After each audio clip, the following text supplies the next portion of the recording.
memiliki Allah yang adalah gembala yang tidak pernah meninggalkan kami. Kalau kami melihat kehidupan kami melihat sekeliling kami melihat dunia ini tidak pasti. Tapi ketika kami memandang Engkau sebagai gembala yang tidak pernah sekalipun meninggalkan kami, Engkau membawa kami kepada air yang tenang, Engkau menyegarkan jiwa kami, maka kami aman bersama dengan Engkau Tuhan. Kami tahu bukan karena perjalanan ini mudah maka kami bisa, tapi karena Engkau bersama-sama dengan kami maka kami melangkah dengan pasti Tuhan. Pagi hari ini, siang hari ini Tuhan, nyatakan isi hati-Mu bagi setiap kami Tuhan.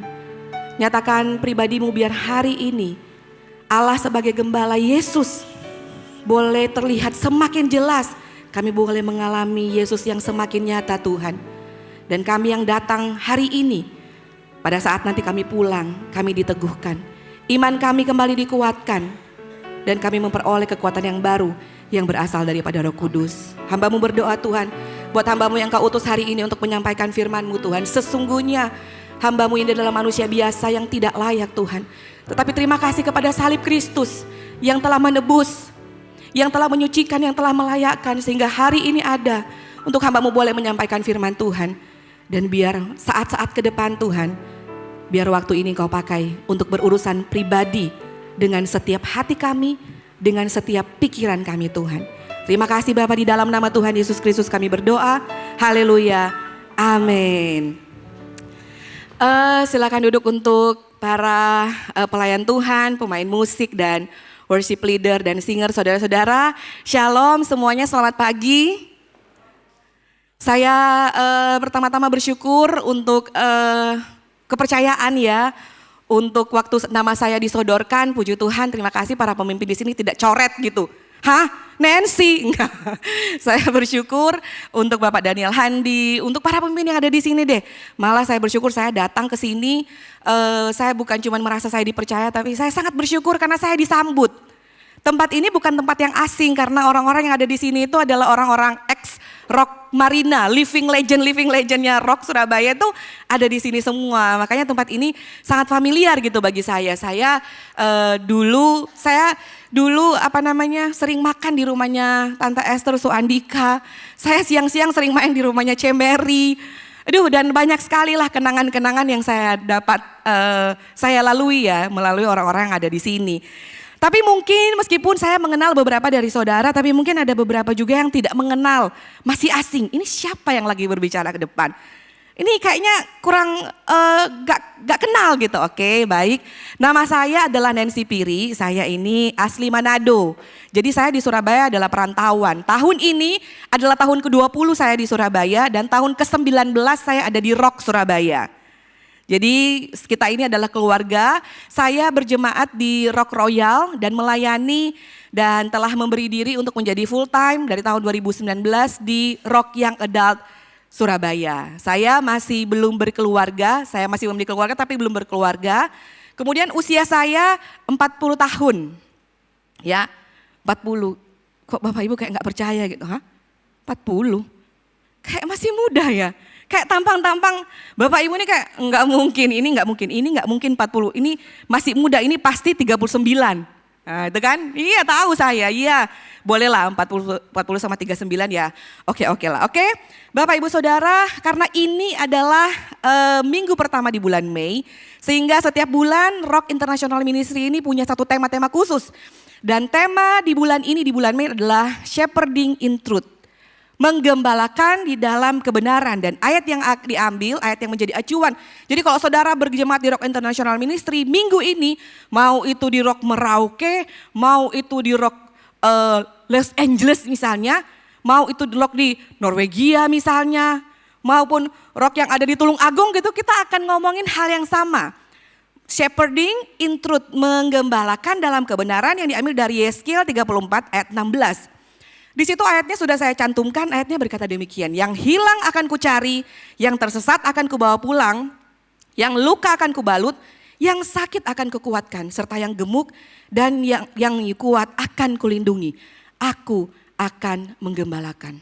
Sudah tahu tuh saya baca ayat ini, saya langsung Iya, makanya saya tuh selalu gagal diet. Karena ayatnya bilang yang gemuk itu akan dilindungi. Puji Tuhan bagi yang belum berhasil diet, masih gendut gitu badannya, gemuk gitu badannya, puji Tuhan. Kita adalah orang-orang yang dilindungi Tuhan, amin. Oke saudara, kalau kita lihat ayat yang tadi, maka itu adalah penggalan kalimat yang merupakan perkataan Allah yang disampaikan kepada umat Israel melalui Nabi Yehezkiel. Siapakah Nabi Yehezkiel? Jadi Nabi Yehezkiel ini adalah nabi yang dipakai oleh Tuhan menjadi wakil Allah pada saat bangsa Israel itu di awal-awal pembuangan ke Babel. Saya rasa sebagai orang Kristen yang udah lama kita tahu ya bahwa bangsa Israel, bangsa Yehuda, kaum Yehuda ini pernah mengalami sebuah sejarah di mana Allah membuang mereka di Babel. Jadi situasi pada saat itu Israel ini ditaklukkan oleh kerajaan Babel. Nah, kemudian apa yang terjadi? Yerusalem itu kota yang begitu megah. Mereka punya bait Allah di sana dan kemudian semuanya dihancurkan.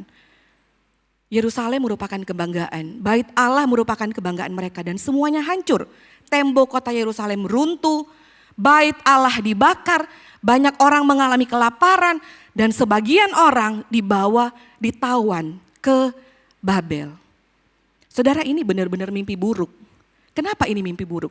Karena Israel itu adalah umat pilihan Allah. Israel itu adalah kesayangannya Allah. Israel itu dibilang biji mata Allah. Israel itu selalu dibela Allah.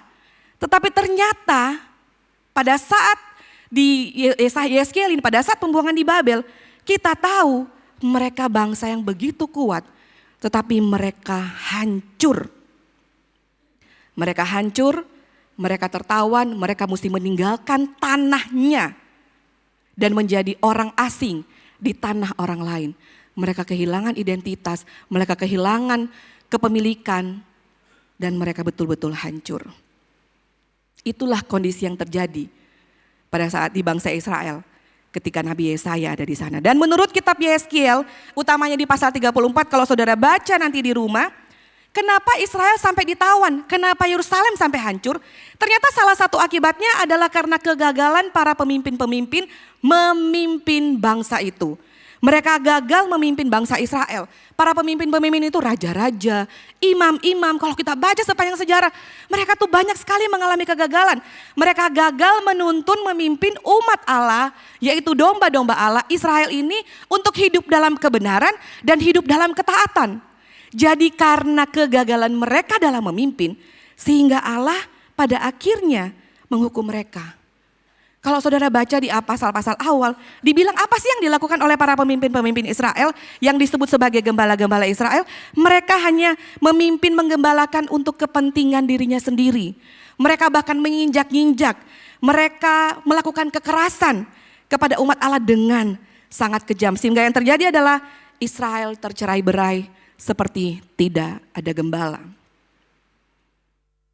Dan pada akhirnya Allah menghukum Israel. Saudara, dosa dan pelanggaran itu serius di mata Allah.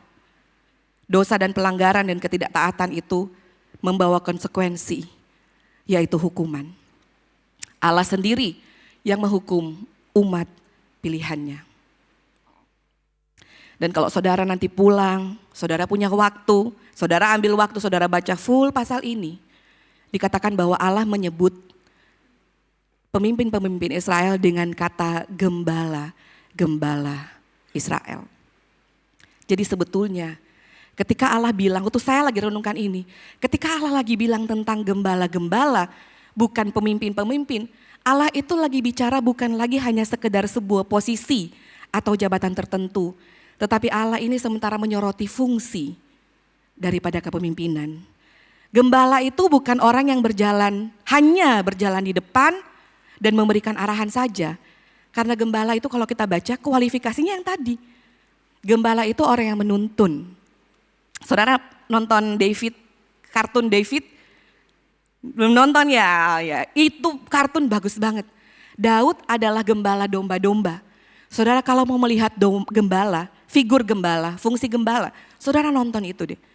Di situ itu saya bisa melihat bahwa Daud melindungi kawanannya. Daud mencari yang hilang. Bahkan waktu ada domba yang sakit, ada domba yang terluka. Daud merawat domba yang terluka. Tetapi hal ini tidak dilakukan oleh para pemimpin Israel. Dan ayat yang kita baca, Allah sendiri declare, dia mendeklarasikan kepada bangsa Israel yang lagi ada di dalam hukuman, bahwa yang hilang akan kucari, yang luka akan kubalut, yang sakit akan kukuatkan, dan akan aku lindungi. Bahkan dia bilang, aku akan menggembalakan mereka sebagaimana harusnya. Allah mendeklarasikan dirinya akan menggembalakan umat yang tercerai-berai, umat yang dihukum itu. Pagi hari ini, kalau ada di antara kita yang hari dan kita merasa kehidupan kita sudah lama menjadi orang Kristen, tapi seperti orang yang tidak punya gembala. Sepertinya hidup kita ini tidak tergembalakan. Hari ini saudara, ada gembala agung yang bersedia menyediakan dirinya untuk menggembalakan saya dan menggembalakan saudara. Ada gembala agung yang mau memberi dirinya untuk berjalan bersama-sama dengan kita, merawat kita, bahkan menuntun kita. Tapi pagi hari ini kita ingin melihat tentang penggembalaan dari dari POV yang berbeda. Dari hal yang berbeda. Karena gini saudara, saya rasa bahwa dunia saat-saat ini, gereja hari-hari ini, keluarga hari-hari ini, komunitas hari-hari ini sebetulnya sudah tidak lagi hanya memerlukan pemimpin yang hebat, pemimpin yang keren, pemimpin yang tegas, pemimpin yang berkarisma. Kalau kita mau lihat keadaan dunia hari-hari ini dan kebutuhan gereja, kebutuhan keluarga, kebutuhan komunitas, saya rasa yang diperlukan adalah peran gembala. Amin. Bukan berarti kita tidak membutuhkan pemimpin, tapi sepertinya untuk menjawab kebutuhan dunia, maka perlu yang namanya gembala-gembala. Orang-orang yang mau mencari, orang-orang yang mau melindungi, orang-orang yang mau merawat, orang-orang yang mau menuntun, bukan karena sudah ada di posisi atau jabatan tertentu, tetapi karena pemberian diri dalam sebuah panggilan pengembalaan. Amin. Oke. Lalu yang menjadi pertanyaan sekarang adalah, lalu kalau memang itu bukan soal jabatan, lalu siapa saja yang mesti menggembalakan? Bukankah menggembalakan itu hanya orang-orang tertentu saja? Siapa orang-orang yang mesti menggembalakan? Dan kenapa kita mesti menggembalakan? Ya, pertanyaannya, siapa yang mesti kita gembalakan? Dan untuk apa? Mengapa kita harus menggembalakan? Apa jangan-jangan penggembalaan itu hanya berlaku kepada orang-orang tertentu saja? Dan mari saya berharap khotbah saya hari ini bisa memberikan kepada kita pencerahan. Siapakah seharusnya yang menggembalakan? Saudara pernah mendengar istilah deep talk? Deep talk itu adalah obrolan yang mendalam. Saya cek di Google, deep talk itu artinya adalah percakapan mendalam dan bermakna antara dua orang atau lebih. Aktivitas ini melibatkan keterbukaan untuk membahas topik personal, nilai hidup, emosi hingga ketakutan terbesar dan mimpi terbesar orang. Ya, kalau Gen Z, millennials itu sangat familiar gitu dengan istilah deep talk gitu. Jadi bukan cuma obrolan biasa, tapi obrolan yang sangat mendalam. Dan tahukah saudara bahwa Yesus sendiri ketika dia hidup, dia juga melakukan deep talk. Jadi waktu Yesus hidup, Yesus gak cuma khotbah di depan 5.000 orang, dia gak cuma khotbah di bait Allah, dia gak cuma ngomong sama 12 orang, dia juga melakukan deep talk dengan orang-orang tertentu. Dan saya mau kasih lihat, ada satu orang yang diajak deep talk sama Yesus, namanya adalah Petrus. Yesus ini dengan seorang muridnya bernama Petrus, mereka tuh pernah melakukan deep talk. Berarti kalau definisi deep talk itu pembicaraan yang mendalam dan melibatkan emosi, berarti ketika Yesus lagi bicara dengan Petrus, Yesus lagi membicarakan sesuatu yang sangat mendalam. Berarti Yesus lagi membicarakan sesuatu yang punya nilai emosi. Berarti Yesus lagi membicarakan sesuatu yang bermakna. Bahkan kerinduan terbesarnya, dia lagi bicarakan dengan Petrus. Kita pengen tahu dong, apa pembicaraan Yesus dengan Petrus. Jadi di sini ada ayatnya, ketika Yesus mati, Yesus bangkit, sebelum Yesus naik ke surga, Yesus ini bertemu dengan murid-muridnya. Dan murid-muridnya itu lagi ada di danau. Dan Yesus nyamperin murid-muridnya, lalu kemudian Yesus ajak ngobrol Petrus. Saudara tahu, kejadian itu adalah kejadian setelah Petrus menyangkal Yesus.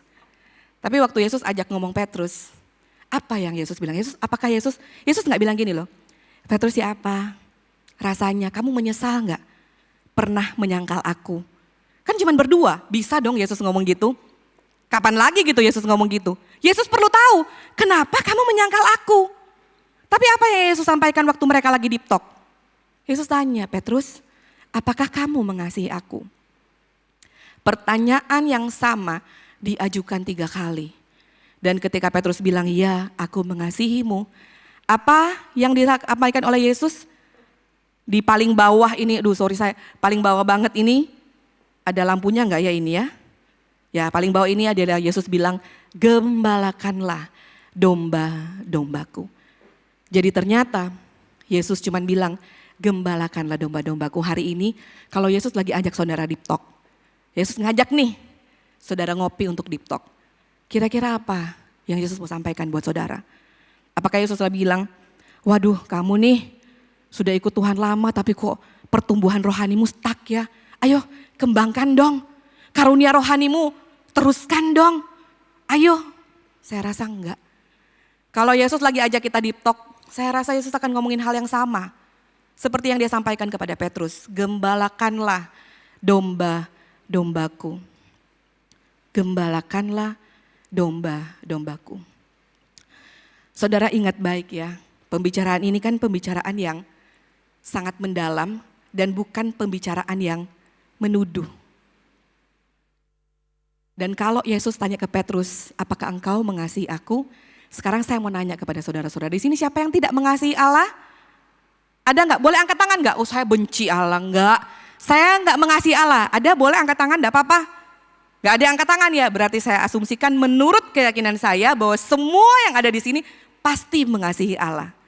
Nah kalau saudara mengasihi Allah, berarti panggilan yang sama juga ditujukan buat saya dan buat saudara. Gembalakanlah domba-domba Allah. Penggembalaan ini bukan tentang cocok-cocokan. Kalau dia itu kepribadiannya dia itu ceria, cocok jadi gembala. Kalau ini orangnya kaku, orangnya itu kaku, dia tuh orangnya tidak suka dekat sama orang, gak cocok jadi gembala. Dia tuh profesinya selalu ketemu orang, cocok dia. Dia tuh selalu senyum, dia cocok. Kalau itu kereng, gak cocok jadi gembala. Ya memang itu ada sedikit banyaknya itu mempengaruhi, tapi itu bukanlah kebenaran yang utuh. Jadi penggembalaan itu bukan karena latar belakang kita seperti apa, bukan juga karena posisi tertentu, tetapi benar-benar ini adalah sebuah peran yang harus dijalankan. Nah kalau kita perlu tahu loh, kalau memang siapa yang harus menggembalakan adalah kita semua, ya kita mesti cek gembala yang waktu Yesus lagi minta ke Petrus, kita mesti cek dulu, Petrus ini kayak apa sih sampai Allah itu minta dia untuk menggembalakan domba. Mari kita lihat, saya lagi buat sifat-sifat Petrus gitu yang kita sudah tahu bersama. Petrus itu nelayan yang frustasi. Semalam-malaman dia cari ikan gak dapet, frustasi dia. Petrus itu apa lagi? Petrus itu orang yang tenggelam ketika dia berjalan di atas air. Dia itu orang yang waktu dia berjalan di atas air ada angin, dia udah menapak di air nih. Tapi begitu ada angin datang, ya dia malah jatuh dan malah tenggelam. Siapakah Petrus? Petrus itu orangnya emosian, memotong telinga Malkus, emosian banget dia. Ngantuan, ya, lihat dia tidur waktu Yesus bilang bisakah kamu berjaga-jaga dengan aku 1 jam saja di Taman Getsemani, tidur, ngantuan. Apalagi Petrus, Petrus itu menyangkal Yesus 3 kali saudara. Jadi menurut keyakinan saya, kita yang ada di sini hari ini gak ada yang lebih buruk dari Petrus. Saya yakin seperti itu ya, gak ada yang ngantuan mungkin iya. Tapi yang potong telinga orang saya rasa gak ada ya. Kita semua ini jauh lebih baik daripada Petrus. Jadi saudara, orang seperti itu dipanggil Allah untuk menggembalakan. Sehingga ini menjadi kabar baik buat kita. Panggilan untuk menggembalakan itu tidak didasarkan kepada kemampuan kita. Tidak didasarkan pada keyakinan kita. Melainkan kasih kepada Kristus.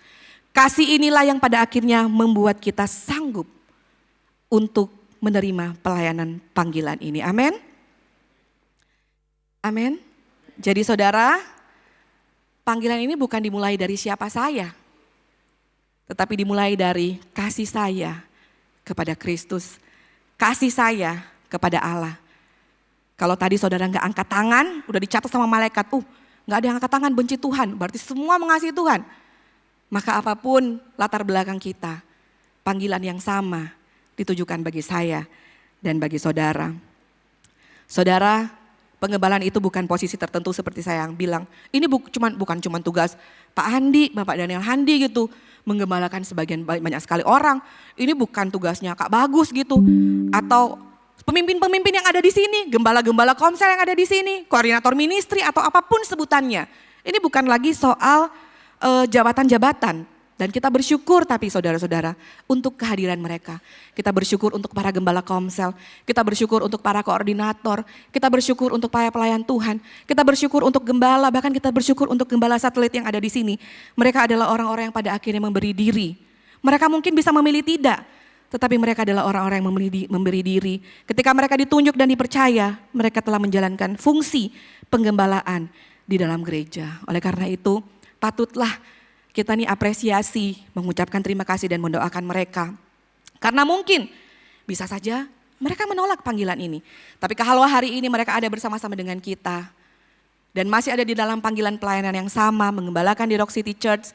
Bersama-sama dengan pemimpin-pemimpin yang lain, saya percaya itu datang dari kasih mereka kepada Allah. Yang terus menguatkan mereka untuk mengiring Kristus, mengasihi mereka, menerima mereka, bahkan menerima saudara-saudara sekalian. Dan saya berdoa biar anugerah Tuhan saja yang terus menopang setiap pemimpin, gembala-gembala yang ada di tempat ini. Amin. Kalau kita mau kasih, ya saya pikir coba deh, kita tuh kalau mau ngomongin gembala, saya coba bikin fungsi gembala. Nah ini coret-coretan supaya kita ingat gitu lah, gembala ada akronimnya. G itu ya gembala ya, seperti sebuah posisi. Apalagi orang gembala itu orang yang mempunyai empati. Dia mampu merasakan apa yang dialami oleh orang lain. Lalu gembala itu tugasnya mereka menuntun. Gembala itu bukan cuma berjalan di depan. Gembala itu berjalan bersama-sama menuntun. Gembala itu seperti benteng. Dia melindungi kawanan domba-dombanya. Bahkan gembala itu orang yang bersedia melayani, orang yang bersedia merawat. Dan gembala itu hanya orang yang memberikan arah, orang yang memberikan tujuan di dalam kehidupan. Dan saya rasa panggilan pelayanan ini justru akan membuat kita bukan hal yang sesuatu yang sangat sulit. Tetapi sebagai sesama manusia dan sesama warga kerajaan Allah, mestinya kita mampu melihat fungsi gembala ini. Tapi mungkin saudara setelah melihat gembala, siapa yang harus menggembalakan? Kita semua harus menggembalakan. Mungkin ada beberapa di antara saudara yang malah memiliki pertanyaan, kenapa saya harus menggembalakan? Kok enggak mereka aja? Kok rasanya dari dulu saya digembalakan, kenapa sekarang saya harus menggembalakan? Mengapa harus saya? Mengapa harus kita? Kalau ada yang bertanya itu di dalam hatinya, puji Tuhan. Berarti ada jawaban buat saudara hari ini, atau bagi saudara yang belum berpikir, iya ya, kenapa saya belum memulai pelayanan ini? Mungkin ini akan menjawab saudara. Kita ini adalah orang-orang saudara, kita ini adalah warga kerajaan. Kita terkumpul dalam satu gereja, kita terkumpul di dalam satu komunitas, dan kita bersama-sama hidup di dunia yang sudah rusak. Dunia yang sudah jatuh akibat dosa. Apa yang ditawarkan dunia kepada kita? Dunia menawarkan kepada kita, dunia ini udah rusak sehingga dunia ini penuh dengan tantangan. Dunia ini penuh dengan penderitaan. Dunia ini penuh dengan kekhawatiran. Dunia ini penuh dengan tantangan, ketakutan. Dunia ini bahkan penuh dengan kedukaan. Ditinggal orang yang kita kasihi, melihat orang yang kita kasihi, dipanggil Tuhan. Dunia ini penuh dengan sakit penyakit. Bahkan kalau kita lihat dunia ini penuh dengan penganiayaan. Orang Kristen banyak sekali dianiaya. Setiap hari kita dengar beritanya tuh nggak enak. Kecelakaan, perang di mana-mana, harga naik di mana-mana. Ini sangat mengkhawatirkan. Kondisi ekonomi tidak semakin baik, harga-harga menjulang tinggi, dan sangat mengerikan saudara. Apa yang terjadi di dalam dunia ini? Bahkan pergumulan ini ada di sekitar kita, mau kita sadar atau tidak sadar. Pergumulan itu, penderitaan, rasa sakit, kehilangan, kekhawatiran, ketakutan, itu bukan hanya terjadi kepada orang-orang yang tidak punya uang. Itu juga terjadi kepada orang-orang yang punya uang. Bahkan kemarin saya baca di TikTok ada yang komen, ada perampokan di satu rumah dan orangnya dibunuh. Terus sampai di TikTok ngomong gini, waduh repot ya sekarang jadi orang susah salah, jadi orang kaya salah. Jadi orang susah di bun-bun gitu, jadi orang kaya dirampok di bun-bun. Kayaknya mau jadi apa gitu loh. Dunia ini menawarkan hal yang sama. Baik siapapun yang ada di sini, kita pernah bahkan sementara mungkin mengalami yang namanya pergumulan-pergumulan hidup. Mungkin kita ini tampak baik-baik saja hari ini. Kita hari ini lagi baik-baik saja. Tetapi mungkin ada orang-orang yang kita temui setiap hari Minggu, dia selalu melempar senyuman. Tapi padahal hatinya lagi terluka. Orang-orang yang kita temui yang sepertinya kalau salaman luar biasa dan selalu kuat, selalu tampil paling kuat, imannya paling tinggi. Tetapi mungkin hari-hari dalam hidupnya dia sendiri bergumul di dalam rumahnya. Tapi mungkin ada di antara kita yang tampaknya menjalani hidup easy going. Padahal dia sementara berdoa dan mengkhawatirkan masa depan anaknya. Dia mungkin lagi sakit, satu penyakit yang dia gak ngerti sakit itu apa. Bahkan mungkin lagi menderita kehilangan. Kemarin saya pergi mengunjungi teman saya yang lagi sakit di rumah sakit. Saya tanya, ini virusnya sakitnya apa? Gak ngerti. Apa gitu? Ada katanya kena virus. Virusnya apa? Gak ngerti. Semakin canggih dunia, virusnya semakin kita gak ngerti. Virus apa? Dan itu beredar di sekitar kita. Saudara lihat bahwa dunia ini keadaannya seperti itu. Ada yang bergumul karena pekerjaan omsetnya turun. Ada yang bergumul karena lingkungan pekerjaannya sudah tidak baik-baik saja. Tapi kalau dia mundur, dia mau cari duit di mana? Ada begitu banyak hal saudara yang terjadi. Sungguh dunia ini gak pasti. Dunia ini perlu dar-der-dor. Penuh dengan dar-der-dor. Masalah itu datang tanpa kita undang-undang. Dia datang sendiri dan disinilah kita ini hidup. Maka itu untuk menjawab pertanyaan ini, mengapa saya harus menggembalakan? Karena kita mesti mengambil peran saudara. Kita mesti mulai mengambil peran untuk membangun relasi bukan cuma hahaha hihi gitu. Lalu kita pulang. Kita tidak bisa hidup sendiri, kenapa kita mesti mengembalakan? Kita tidak bisa hidup sendiri. Paulus menasihatkan di Galatia 6 ayat 2, bertolong-tolonglah menanggung bebanmu, demikianlah kamu memenuhi hukum Kristus. Sekali lagi saudara, kita tidak bisa hidup sendiri. Kita mesti membangun relasi, bahkan kita mesti saling menolong satu dengan yang lain. Saya cek dalam pandangan psikologi, manusia itu kan kita sebut sebagai makhluk sosial. Nah di dalam pandangan psikologi, manusia itu adalah makhluk sosial yang secara kodrat membutuhkan orang lain untuk bertahan hidup. Untuk berkembang dan mencapai kesejahteraan mental, Kebutuhan ini bukan sekedar keinginan. Ini menurut psikologi ya, menurut pandangan psikologi. Melainkan bagian dari mekanisme psikologi dan biologis untuk berfungsi secara optimal. Coba saudara lihat, ada kata kodrat. Secara kodrat manusia ini gak bisa sendiri. Dan kalau kita cek di dalam pandangan kekristenan sama. Manusia itu membutuhkan orang lain bukan hanya secara kodrat saja. Tetapi karena ini merupakan rancangan Allah bagi setiap kita untuk kita ini saling melengkapi, saling melayani, bertumbuh dalam kasih. Manusia diciptakan sebagai makhluk sosial yang memerlukan pertolongan dan interaksi orang lain sejak dia lahir sampai akhir hidupnya. Kodrat itu maksudnya apa sih? Kodrat itu adalah sesuatu yang default, by default. Jadi maksudnya sudah dari sononya kita diciptakan tidak bisa sendiri. Kita perlu orang lain dan itu adalah bagian dari rencana Allah di dalam kehidupan saya dan di dalam kehidupan saudara. Kita diciptakan tidak sendiri. Bahkan kalau firman Tuhan jauh lebih kuat berbicara. Kita mesti saling tolong menolong. Bahkan kalau dihubungkan dengan tema gereja kita mesti bisa menggembalakan, merawat dan melayani satu dengan yang lainnya. Itu saudara. Saya cuma mau ajak kita berpikir. Misalnya saudara lagi ada di jalan nyetir sendirian sore-sore. Motoran gitu. Dan itu saudara mau lewatin jalan yang panjang, gak ada penginapan. Dan saudara tahu, aduh telat nih, sudah mau malam. Saudara jalan sendiri, sudah kadung di tengah-tengah, gak ada penginapan. Sudah mau malam, gak ada penginapan, sendirian gitu. Apa yang saudara rasakan? Tapi coba bandingkan kalau saudara berjalan di jalan yang sama, malam-malam, tidak ada penginapan, tapi beramai-ramai. ada 2 atau 3 orang yang bersama-sama, bukankah perasaan kita akan lebih nyaman? Bukankah kita akan merasa lebih aman? Faktanya malam sudah akan tiba. Faktanya tidak ada penginapan. Faktanya ini di padang gurun. Faktanya gak ada orang yang bisa nolongin kita. Tetapi waktu kita bersama-sama, waktu kita tidak sendirian, kita akan merasa nyaman. Kita akan merasa aman. Kenapa? Karena ada orang lain yang bersama-sama dengan kita. Ada orang lain yang memberikan kenyamanan di dalam kehidupan kita. Demikian juga waktu kita mulai peduli dengan orang lain. Waktu kita mau menjalankan tugas penggembalaan, menuntun, melayani, merawat, mencari yang hilang, kita akan merasa kita tidak sendiri. Ada orang-orang yang Tuhan taruh di sekeliling kita untuk melakukan fungsi itu, untuk berjalan bersama-sama dengan kita, untuk berempati dengan apa yang kita rasakan dan kita alami, saling melayani, saling merawat di dalam perjalanan kehidupan yang tidak mudah ini.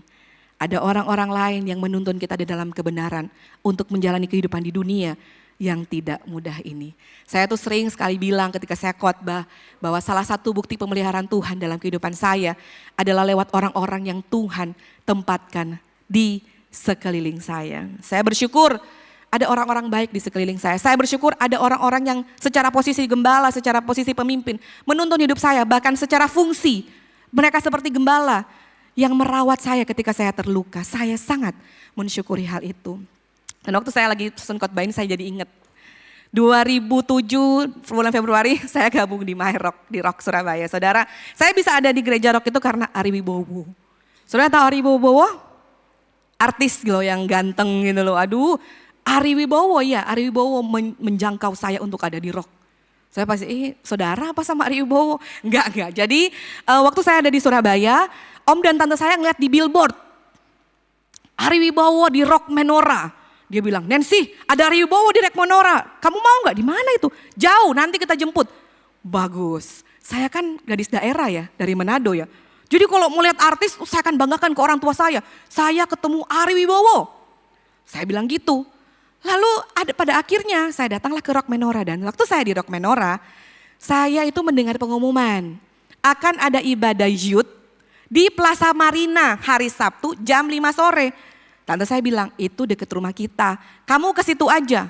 Akhirnya saudara, saya datang ke Plaza Marina. Waktu itu ternyata adalah perayaan Valentine's Day. Yang cowok pakai baju biru, yang cewek pakai baju pink, saya datang pakai baju putih. Ketahuan dong, orang baru. Beda sendiri. Tapi yang saya syukuri saudara, pemimpin My Rock waktu itu, dia tahu saya sendiri. Dia datang, dia ajak kenalan, bahkan dia nemeni saya. Dia adalah teman pertama saya di Surabaya. Saya gak ngerti bahasa Surabaya. Kebetulan dia juga perantauan. Sehingga saya dan dia bisa berkomunikasi. Saya merasa saya memiliki teman di Surabaya. Dan mulai saat itu ada orang-orang yang ngajak saya, yang nge-push saya untuk komsel. Orang-orang yang mengajak saya melayani Tuhan. Bahkan kalau saudara tahu saya tuh sering ke rumah Cemeri siang-siang gitu karena ada teman-teman di sana. Saya sering nginep makan di rumahnya Tante Esther, Su Andika gitu sama temannya Evan. Aduh dan banyak lagi. Saya masih ingat Pak Asyok memberikan saya dan Hizkia waktu itu mengisi di dalam pelayanan, memberikan ucapan terima kasih, dompet yang sehari ini masih saya simpan, masih bagus kondisinya. Saya mengalami pelayanan seperti itu. Bahkan saudara, saya masih ingat teman saya almarhum Dwi Haryanto yang kalau kita kenal, banyak yang kita kenal yang telah meninggal dipanggil Tuhan. Dia dulu mengantar dan menjemput saya ke komsel. Karena saya masih orang baru, dia ngantar jemput. Makanya waktu dia meninggal saya ke Bali, di pusarannya saya ngomong, Dwi thank you ya. Orang yang dulu kamu antar jemput sekarang sudah menjadi hamba Tuhan. Orang yang dulu sederhana aja, cuman antar, jemput dan pulang. Tapi hari ini dia gak punya pelayanan yang begitu banyak. Dia hanya melayani. Hanya itu yang bisa dia lakukan, dia gak pintar ngomong. Tapi pada akhirnya salah satunya saya berterima kasih kepada dia. Jadi saudara, ada begitu banyak pelayanan yang saya lakukan juga sekarang di dalam penggembalaan. Tetapi kalau saya melihat, saya pernah melayani anak-anak roket di Ambasador. Dari mereka masih kecil-kecil, anak-anak yang random-random, yang suka lari-lari. Tapi saya bersyukur saya berkontribusi untuk menanamkan dasar iman di dalam kehidupan mereka. Kalau hari ini saya bisa menggembalakan, itu karena ada orang-orang di sekeliling saya yang telah mengambil lebih dulu fungsi untuk melayani, merawat, mengarahkan kehidupan saya. Sama seperti gembala. So hari ini saya mau tanya saudara, siapakah orang-orang yang Tuhan tempatkan di dalam kehidupan Anda? Atau apakah Anda sudah bertolong-tolong saling mendorong berfungsi sebagai gembala? Apakah saudara kita mesti melihat orang lain sebagai sasaran kasih karunia Allah? Kita mesti memandang orang lain bukan sebagai musuh, bukan sebagai saingan, tetapi kita mesti melihat orang asing bukan lagi sebagai orang asing. Kita mesti melihat orang sekeliling kita sebagai sasaran daripada kasih Allah. Jadi ketika mereka tidak hadir, mari kita cari. Waktu mereka sudah lama gak datang, mari kita cari. Mari kita jangkau kembali mereka. Mari kita bawa mereka di dalam doa. Mari kita rawat mereka yang lagi terluka. Mari kita doakan mereka yang lagi bergumul. Mari kita hubungi orang yang memang udah lama mungkin gak ada interaksi sama kita. Memang saudara, mendengar kata penggembalaan itu sangat repot. Tetapi kalau saudara mengambil bagian di dalam penggembalaan ini, saya cuma bilang jadi gembala itu bukan tambahan pelayanan. Bukan mau bikin saudara repot, justru ini adalah bagian dari hidup warga kerajaan. Kalau saudara tadi mendengar apa yang saya katakan tentang siapa saja yang harus menjadi gembala, mengapa kita mesti menggembalakan, maka kita mesti sampai pada pemikiran bahwa penggembalaan bukanlah tambahan pelayanan, tetapi justru ini adalah bagian hidup setiap kita warga kerajaan Allah. Ketika saya menyusun ini saudara, saya ingat banget ada satu peristiwa tentang orang Samaria yang baik hati. Saya tidak akan bacakan ayat ini kepada saudara, saya yakin saudara sudah baca semua. Di situ kan dikisahkan Yesus lagi bilang perumpamaan. Ada seorang Israel, ada seorang Yahudi yang dikeroyok sama orang dan ditinggal digeletain dalam keadaan sekarat. Lalu lewatlah imam. Apa yang dilakukan imam? Dia malah nyebrang, dia lewatin, dia gak mau nolongin gitu orang yang lagi sekarat. Lalu kemudian lewatlah orang Lewi. Saudara tahu bahwa imam adalah pemimpin di dalam gereja, di dalam bait Allah. Mereka pemimpin umat Israel. Mereka adalah orang-orang yang tahu Taurat. Mereka adalah orang yang tahu firman. Bahkan mereka menegakkan Taurat. Tetapi ketika melihat ada orang lain, apa yang mereka lakukan? Mereka nyebrang, mereka jalan tempat yang paling jauh dan dilewatkan. Siapakah orang Lewi? Orang Lewi adalah orang yang katam banget kalau bicara tentang menyusun ibadah. Selalu hadir di setiap pertemuan ibadah. Saya yakin pasti mereka selalu mendengarkan firman dan Taurat-Taurat Tuhan. Tapi ketika melihat sesamanya lagi tergeletak, apa yang dia lakukan? Sama, malah dihindari. Lalu Yesus bilang ada seorang Samaria, musuhnya orang Israel. Dia juga lewat, melihat orang Yahudi yang lagi tergeletak sekarat ini. Malah apa yang dilakukan, hatinya tergerak oleh belas kasihan. Diangkat orang ini, dibawa, dia dirawat, bahkan dia bayar penginapan untuk orang ini. Saya waktu merenungkan ini, saya cuma bilang, inilah yang mestinya menjadi tugas gembala saudara. Jadi ini bukan lintas jabatan, bukan lagi soal jabatan, tapi ini soal peran kita. Mengembalakan di dalam kebenaran yang sama seperti yang dilakukan dalam perumpamaan orang Samaria. Jangan-jangan menggembalakan itu, jangan-jangan peran gembala yang mesti kita masukkan di dalam hati dan pikiran kita adalah mendatangi musuh kita, orang yang telah melukai kita, orang yang telah merugikan kita, menjangkau orang yang terabaikan, dan merawat orang-orang yang terluka. Jangan-jangan penggembalaan itu hanya sesimpel untuk kita melakukan hal-hal seperti yang saya katakan tadi. Saya mau kita melihat, saudara sampai saat ini saudara apakah menangkap maksud firman Tuhan saya? Amin, puji Tuhan. Saya ada satu video, boleh ditampilkan ini 30 detik saudara. Boleh multimedia ditampilkan? Iya, saudara ini adalah sosial eksperimen. Jadi ada orang yang memang sengaja ditaruh di sana untuk melihat reaksi masyarakat sekitar. Jadi ketika ada orang, jadi pengen lihat masyarakat sekitar ketika melihat ada orang yang kakinya sudah tidak ada setengah, lagi kesulitan mengambil kaki palsunya, reaksi orang-orang seperti apa sih? Dan kita lihat di awal-awal video ada banyak orang dan mereka melewatkan orang itu. Ya, dan ada orang yang datang menolong. Sebetulnya kondisi dunia sekarang kita itu lagi seperti itu. Oke, tadi kita lihat apa yang terjadi di Korea, sosial eksperimen di Korea. Nah sekarang mari kita coba renungkan. Misalnya hari Jumat malam, kita udah kerja Senin sampai Jumat, capek banget, kerjaan gak mulus, lagi berantem sama istri, token di rumah habis, anak belum bayar SPP, si satunya anak belum pulang-pulang, satunya pokoknya macem-macem. Dan kita lagi di jalan, lagi mau keluar rumah atau keluar gang, kita ngeliat ada orang yang mukanya pakaiannya udah lusuh, mukanya seperti orang banyak beban. Dan seperti orang yang lagi punya banyak sekali pergumulan. Dan sepertinya orang ini Udah kayak dalam tanda kutip sekarat secara mental. Pada saat kita lewat, kita lihat orang itu, kita tahu keberadaannya. Dan muncul pilihan dalam hati kita. Berhenti atau lanjut jalan. Berhenti aja atau lanjut jalan. Hati nurani kita mulai memberikan, waktu kita lihat, kita gak langsung nerobos. Hati nurani kita mulai berbicara. Udahlah, nanti orang belakang aja yang nolongin. Atau berhenti aja. Kita punya pilihan dan kadangkala pilihan yang kita ambil adalah kita lanjutkan perjalanan. Saudara, bukan karena kita ini jahat. Kita melanjutkan perjalanan bukan karena saudara punya hati yang jahat. Saudara melanjutkan perjalanan karena saudara sibuk. Banyak urusan. Saya banyak masalah. Saudara tetap melanjutkan perjalanan padahal saudara lihat dan saudara punya pilihan untuk berhenti. Bukan karena saudara tidak peduli. Tapi karena kita tidak punya waktu. Karena kita pikir itu bukan urusan kita, bukan urusan saya. Kalau aku, urusanku, urusanmu. Itu yang terjadi, seringnya yang terjadi di dalam kehidupan kita. Jujur saja, kadang-kadang kita sering memilih untuk melanjutkan perjalanan. Dan berapa banyak orang-orang di sekitar kita hari ini, di gereja kita, di samping tempat duduk saudara, di keluarga, di lingkaran pertemanan, tanpa kita sadari, kita menjadi orang yang lewat begitu saja. Kita tahu orang itu lagi bergumul, kita punya pilihan, tapi itu bukan urusanku, itu urusan orang lain.